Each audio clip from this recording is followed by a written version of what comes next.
feito non só dende quen o detenta, neste caso o rei, senón tamén dende a de aqueles que estén ao redor do rei e axudan a manter o seu poder. A obra de teatro contanos as relacións basadas en valores como a fidelidade, o rei hai que serle sempre fiel, o espírito de servizo, sempre hai que sacrificarse polo rei, o servilismo, todos somos vasallos do rei, todos lle temos que servir. Todos estes valores fan posible a existencia do poder nun rei. A obra contanos como un rei é destronado e condenado a morte por unha revolución popular. O seu servo máis fidel con el, servindo aínda para el e por enriba de todo, segue sendo o rei. A continuación veredes unha Nápoles de Amuco, Señor de Ningures, representado por Noela, Martín e Iago. Espero que vos guste.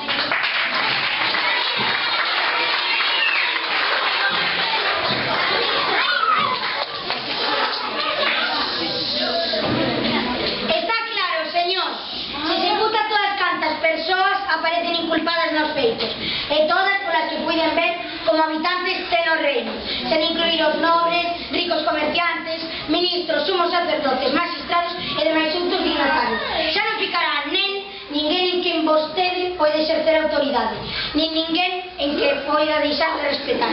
Simplemente non terá povo, magistrado. O meu magistrado nunca diría tan aldraxente insolencia. Disimúleme, señor. Só dixen o que coidaba necesitar. Pois traucácheste, aínda podería xercer antí. Pouco reino son eu, señor. Mariscal, mariscal, é certo que di o magistrado? Coido que sí, señor.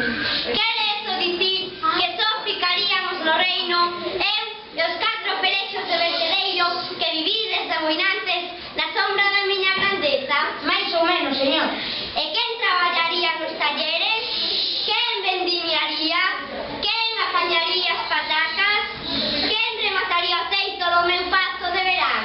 Quen pagaría as contribucións aos impostos? Quen? Vos! Vos que nunca dobrastes o espiñazo máis abaixo do que vos exixen a reverencia e o protocolo da corte. Dios.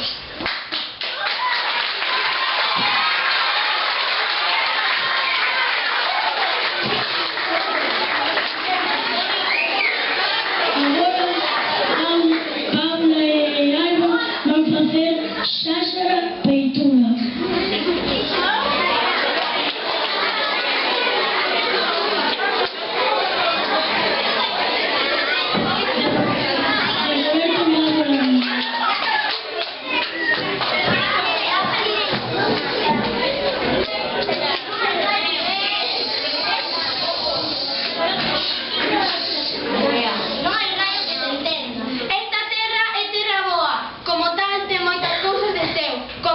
Por exemplo, se nos quitan a fala, fan que o noso se saseu, e se ainda por riba rematan cos costumes, cos bailes, coa música e coas cantigas, xa non seremos ninguén, e todo poderá ser dos gigantóns como a él. E que temos que facer?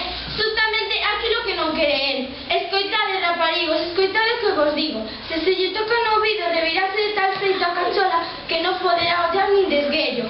E se lle soa moi preto unha gaita, non poderá terse de pé e brinca de ver a volta, como se levara máis pero dos ventos. E se ainda por riba se lle falan galego, engrúñase como un vermiño, perde os folgos polo cu, escomeza co medo, encheselle as latas de buracos e remata trocándose nun pequeno e portachento rato.